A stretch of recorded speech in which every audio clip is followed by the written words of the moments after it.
Salam Kopastus.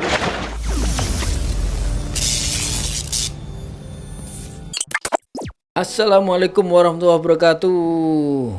Salam Kopastus. Jumpa lagi bersama DJ Pansos. Semoga kita semua dalam keadaan sehat walafiat. Amin. Mengenai kebutuhan masyarakat yang saat ini terutama dalam bidang pangan ya, di lingkungan tempat tinggal saya memang banyak yang membicarakan tentang kebutuhan pangan saat ini susah. Kita simak salah satu ibu-ibu yang menyampaikan kondisi tersebut. Mahal sekali Pak Bu sembako sekarang ini. Saya sebagai pedagang atau ibu rumah tangga itu juga muter otak juga. Terutama nih sekarang ini minyak sama terigu. Minyak belum turun Bu. Minyak belum. Tapi kan udah gampang nyarinya. Kata Pak Mendak nggak apa-apa, harga naik dikit. Yang penting kan stok ada. Susah juga Bu. Masa? Udah susah naik juga. susah? Di agen pun juga ngantrinya kayak orang mengambil sembako. Tapi harganya tetap tinggi. Harganya kalau kita jual, kalau kita beli harga 20 per kilo. Terus? Per kilo 20. Ada juga yang pedagang nakal mah bisa jualnya 21, 22. Tapi kalau untuk pedagang dekat-dekat saya sih 20 rata-rata. Ya. Terus apa lagi Bu yang naik? Terigu.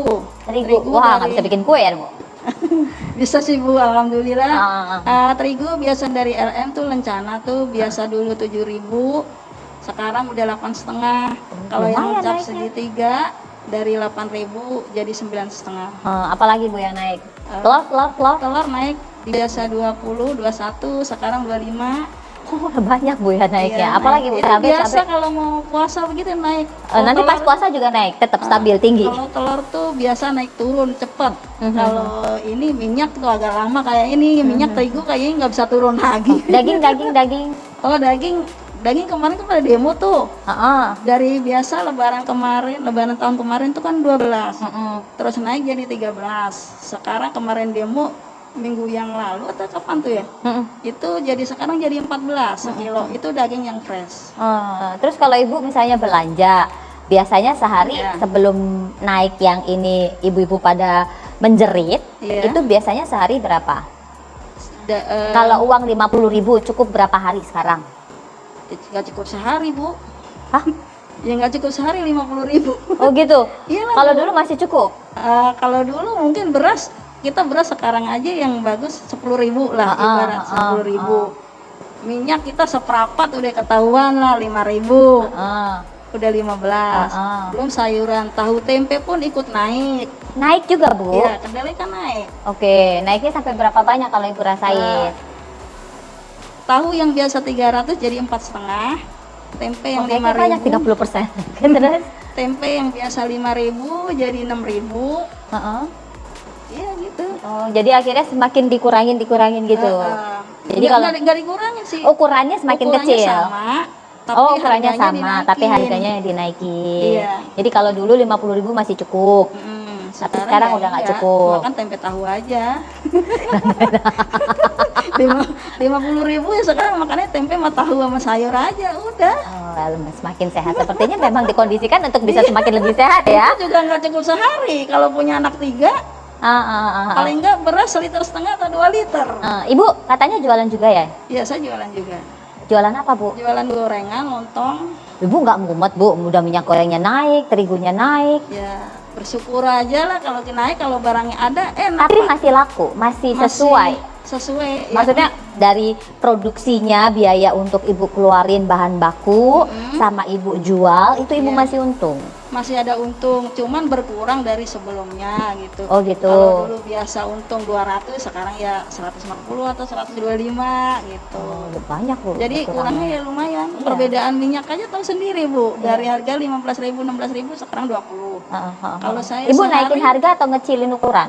Nggak ngecilin, nggak naikin. Oh jadi Ibu ngurangin untungnya?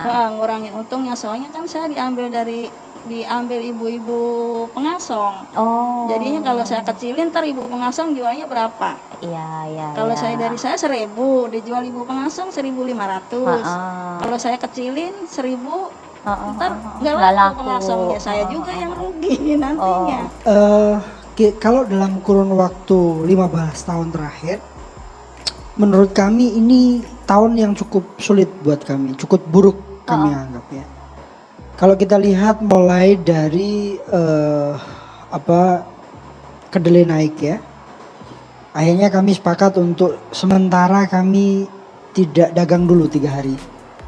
Karena gimana kalau kami kita potong perkecil ukurannya agak sulit. Repot nanti hitung-hitung hanya pedagang. Iya, kalau jadi karena jualan. nggak ada untung sementara kita sembari kita minta pemerintah mengeluarkan kebijakannya. Oke. Dan alhamdulillah itu berhasil. Masuk ke minyak goreng. Minyak goreng ini juga fasenya cukup lama ya. Kalau saya ulangi Mbak Brigita, 15 tahun terakhir itu belum pernah terjadi kenaikan yang serempak. Ini cabai rawit naik, minyak goreng naik. Ini serempak dan beberapa komoditas, bahkan komoditas yang kita impor, bawang putih itu pun naik. Nah, ini yang membuat kita saya pribadi pesimis. Apakah memasuki fase Ramadan ini harganya tidak tinggi?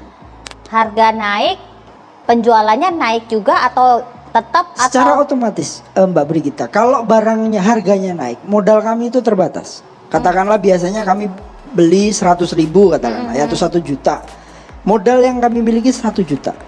Otomatis kami mengurangi pembelian. Penjualannya juga susah. Cabai contohnya. Cabai rawit merah itu per hari ini 70.000. Walaupun kami dapat informasi bahwa awal bulan depan sudah mulai banyak panen ya. Dari Jawa. Biasanya kami ngambil Jawa Timur. Dari Malang, dari Tuban dan seterusnya. Tapi itu informasinya memang baru akan melimpah di awal bulan. Oke. Itu 70.000 kita terima. Nah, kalau 70.000 kita terima, solusinya adalah cabai rawit merah kita oplos dengan cabai rawit hijau. Karena apa? Nggak memungkinkan untuk hanya beli cabai rawit merah mereka pembeli konsumen. Maka akhirnya kita campur. Oke. Itu solusi yang memungkinkan agar pedasnya juga dapat, jualnya juga masih dapat. Walaupun saya harus akui ada penurunan kurang lebih sekitar 32% omset kita dari kenaikan harga per bulan lalu, sebulan, Terus? 1 bulan. Nah, kalau saya boleh menjelaskan fase dalam kenaikan harga ini, kami sempat pelajari kurang lebih sekitar 10 tahun terakhir. Fase pertama itu biasanya terjadi kenaikan harganya itu 1 minggu sampai 3 hari menjelang puasa. Oke. Itu fase pertama. Turun lagi masuk fase kedua. Fase kedua itu seminggu menjelang lebaran atau 3 hari menjelang lebaran. Itu ada kenaikan cukup tinggi. Turun lagi setelah lebaran karena pedagang nggak banyak yang dagang, barang sudah habis terjual, nggak ada stok lagi. Biasanya setelah lebaran itu ada fase ketiga kenaikan. Maka kami berharap kebetulan bertemu dengan Pak Arief Ya, sekaligus badan. nutupin Kita kepala senang banget badan. ini ada Nutup beliau. bagaimana caranya agar ke depan ini tiap tahun Mbak. 10 tahun itu saya diundang Mbak Brigita ngomongnya ini aja setiap tahun. Maka ini kita harus bisa membuat grand design pangan agar itu tidak terjadi. Itu tadi apa yang disampaikan oleh masyarakat diwakili oleh ibu-ibu dan ketua atau perwakilan dari IKP ya. Nah, sekarang kita menyimak dari fraksi atau anggota DPR. Kita simak apa yang disampaikan. Saya kira seluruh Indonesia mengalami masalah yang sama ya. Dan sebenarnya kami dari DPR itu menyayangkan ya, karena ini kan sudah setiap tahun terjadi ya. Artinya kan harusnya kita berharap ada langkah antisipatif ya. Sebenarnya dengan adanya BPN ini atau Bappenas ini kita berharap sinergitas ya lembaga pemerintah untuk masalah pangan ini betul-betul bisa diwujudkan. Itu kan, jadi jangan jalan sendiri, hulunya jalan, Ini hilirnya baru jalan. dilantik udah mumet. Ya mumet makanya kita berharap Pak Arief tahun depan ini jangan terjadi lagi gitu ya. Karena begini, kita ini kan agak abai dengan masalah pangan. Padahal pangan ini kan menyangkut hajat hidup kita semuanya ya. Artinya bahwa kami menilai sendiri bahwa pemerintah itu terlalu asyik infrastruktur yang dibangun ya.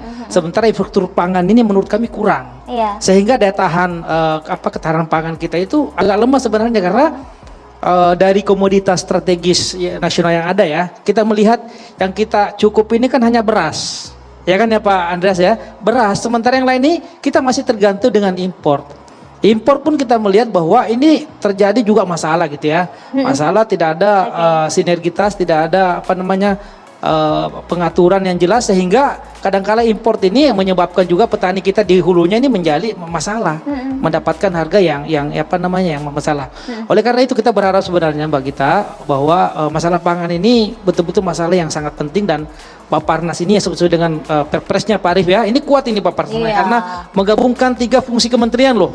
Ya kalau kita baca itu undang-undang pangan Pak Arif ya, dari kami Komisi 4 menghasilkan itu, kita berharap bahwa jangan lagi terjadi saling apa namanya mencari masalah siapa yang salah, tapi kita carikan solusinya sehingga rakyat kita nyaman untuk memasuki bulan suci Ramadan. Ini kan jadi masalah seperti itu. Iya, pertama-tama saya mau sampaikan bahwa kita ini nggak bisa bekerja sendiri.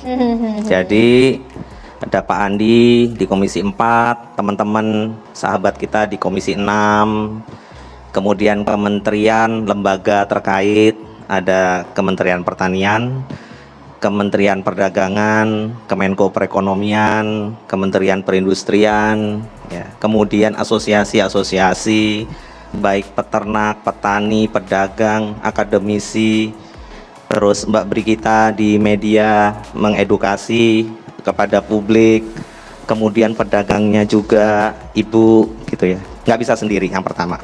Yang kedua, kita sepakat ya mau memperbaiki negara ini. Nah, untuk memperbaiki negara ini terutama di bidang pangan, kemarin saya coba hitung ya. Hitung bagaimana kita punya cadangan pangan yang selama ini saudara kita Bulog memiliki cadangan hanya beras. Jadi kalau hari ini beras nggak naik apa ya, kita berterima kasih ada cadangan pangan namanya beras di Bulog.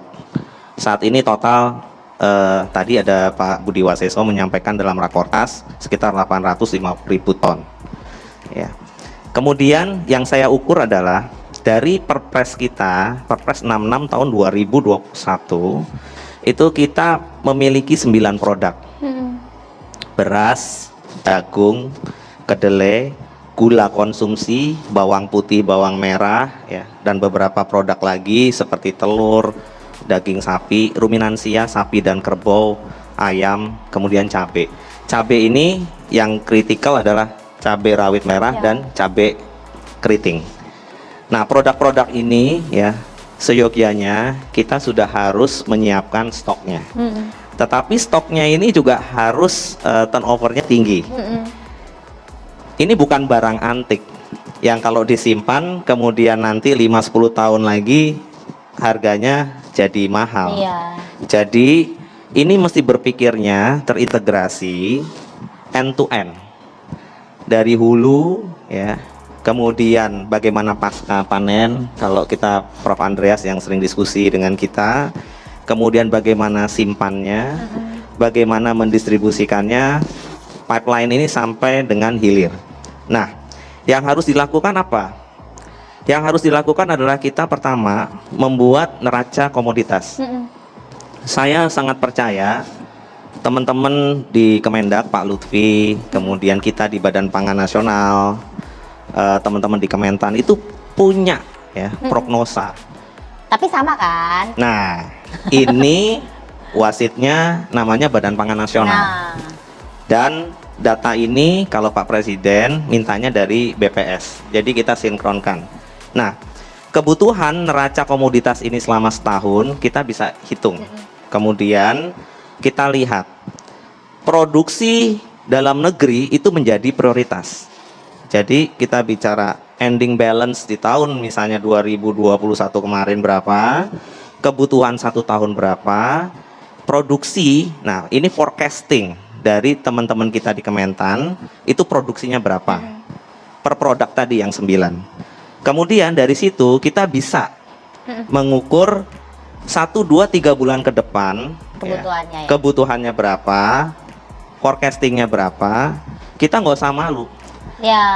Apabila memang produksinya rendah, kita siapkan cadangan itu yang 3 bulan tadi misalnya atau berapa kita tentukan bersama-sama. Tentunya dengan teman-teman di dewan, kesepakatan kita semua mau dicadangkan berapa.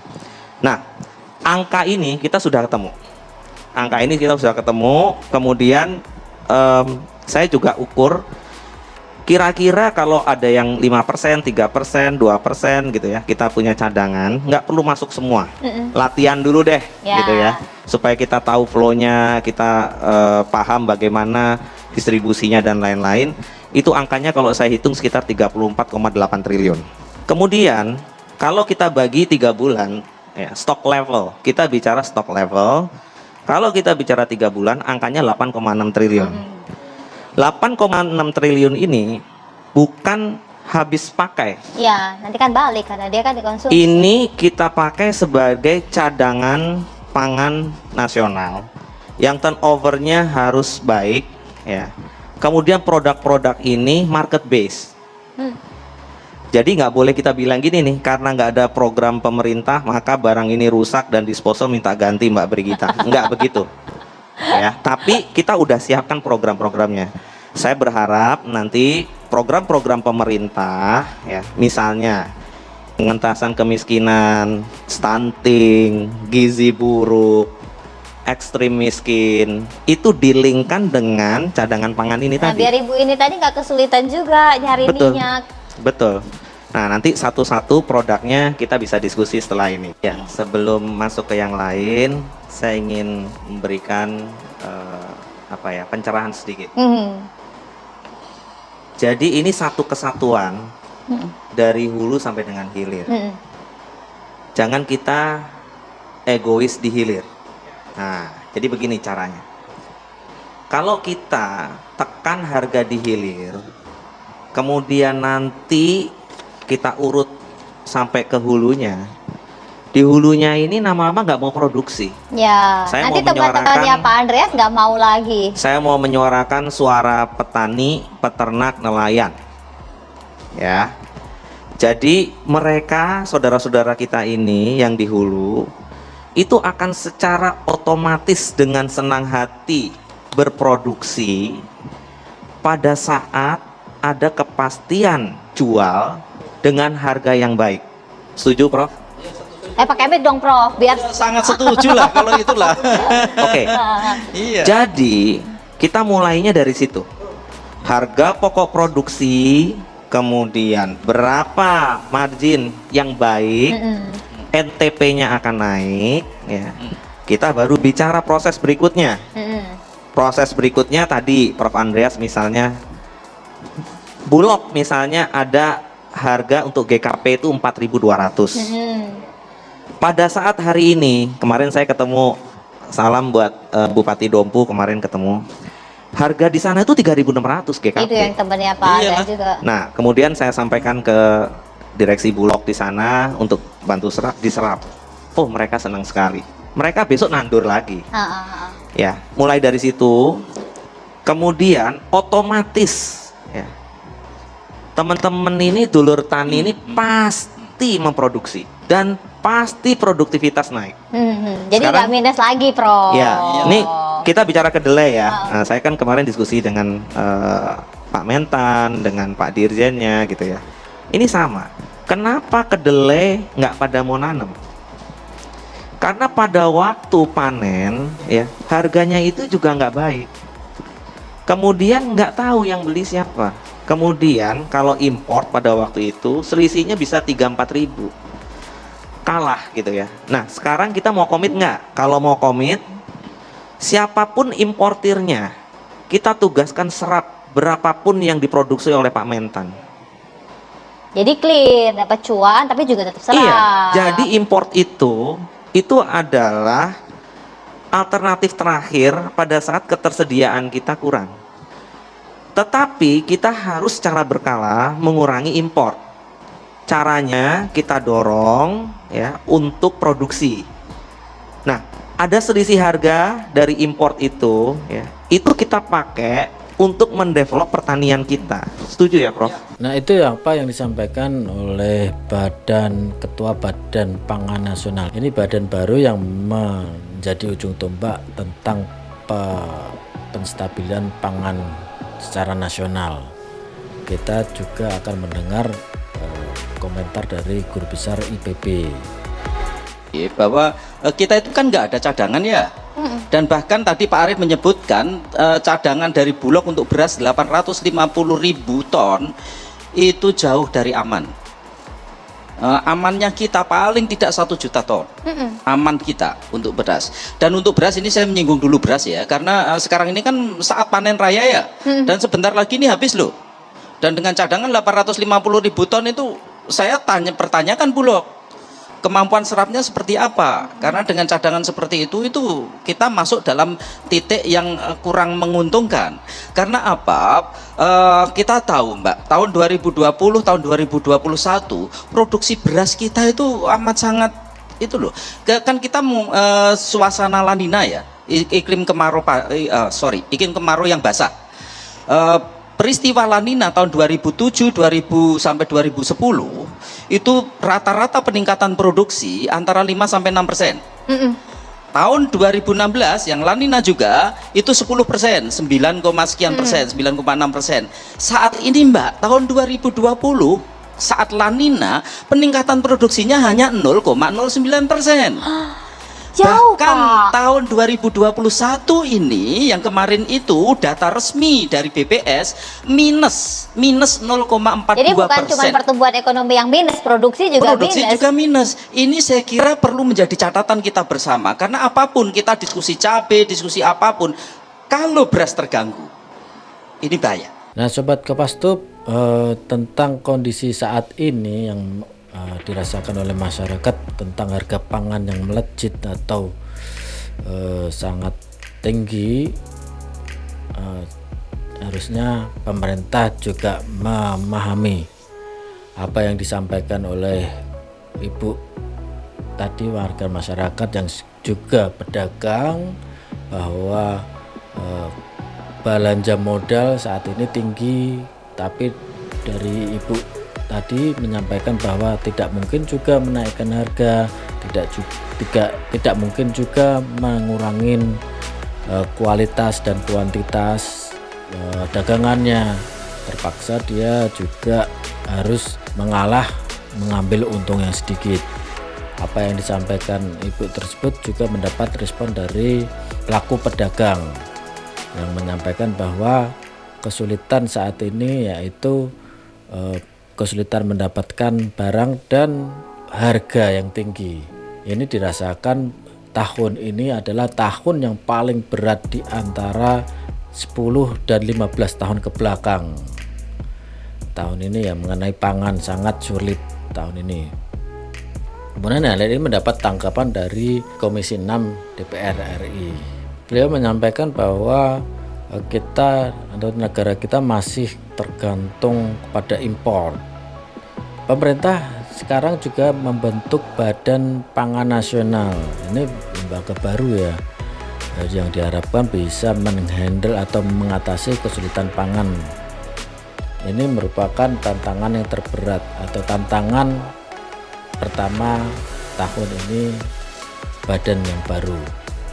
Kalau dari pernyataan dari Ketua Bappenas nih, yaitu disampaikan bahwa penanganannya ini dari hilir sampai hulu, kemudian nanti diharapkan para petani ini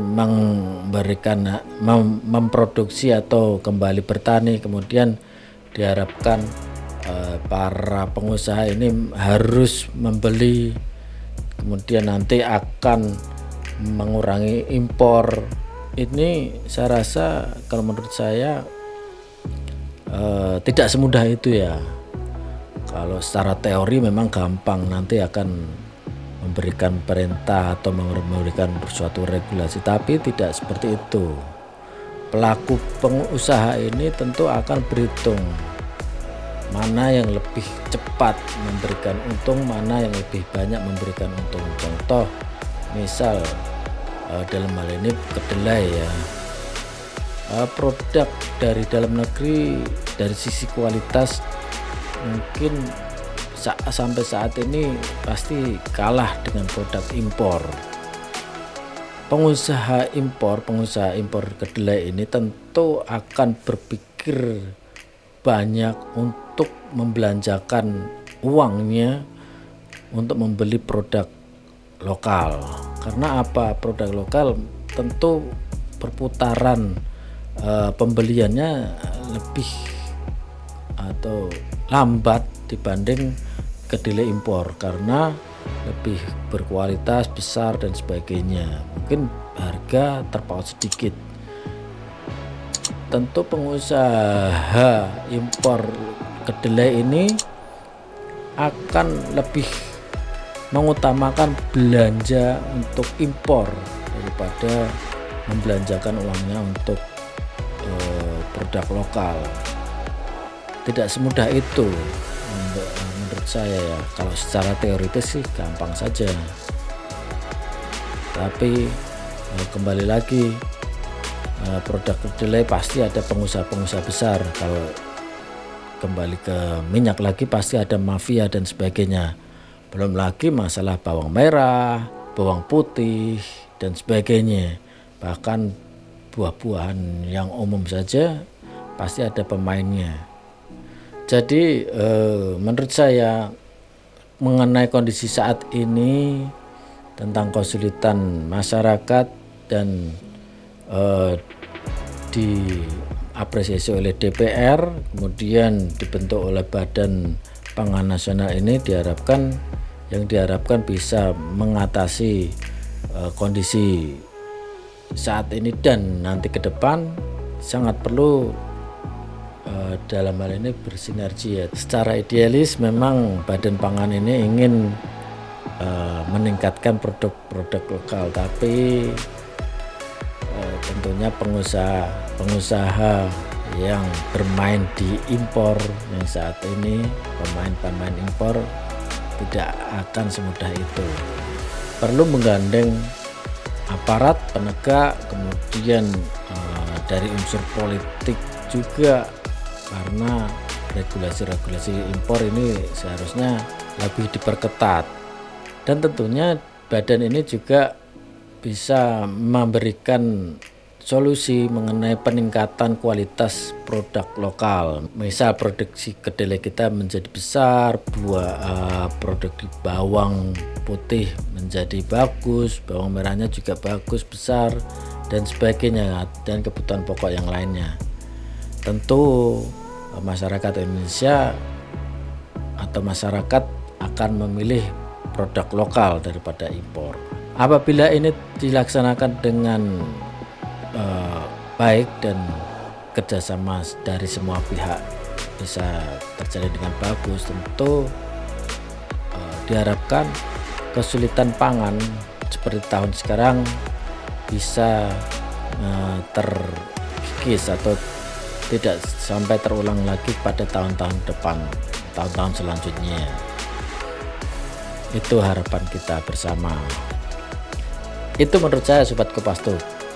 Gimana menurut Sobat Kopastus?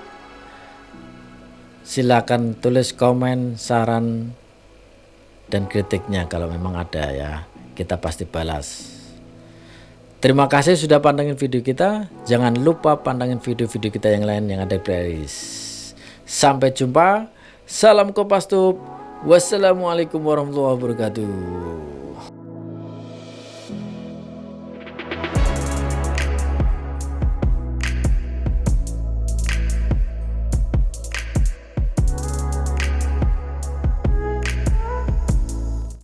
Salam Kopastus.